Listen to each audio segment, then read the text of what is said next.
Заснимам този клип на 1 април 2012 година. Ето тук се вижда много добре дървото. Тук там има бели цветчета. Съжалявам, ако камерата не ги забелязва, но много добре се вижда как са напъпили. Вече не само има пъпки, на няколко места има бели цветчета. Това е стилово дърво. Много хубави бели цветове. Ето и зимата какво е направила.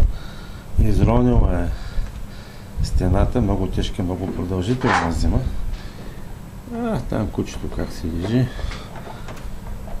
Колипката му. Що се отнася до този хубав пролетен ден, пролетта обикновено настъпва на 22 март в този двор и още от тогава се появяват цветовете.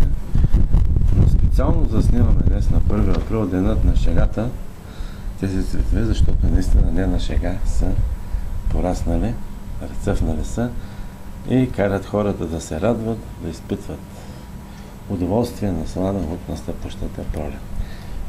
Тук има една хубава градинка, съседство, чимширените, стомничките, хубаво направена, там е пънчета за сядане, за пиене на кафе, но ето го и радостното, весело, усмихващо се пролетно сливово дърво.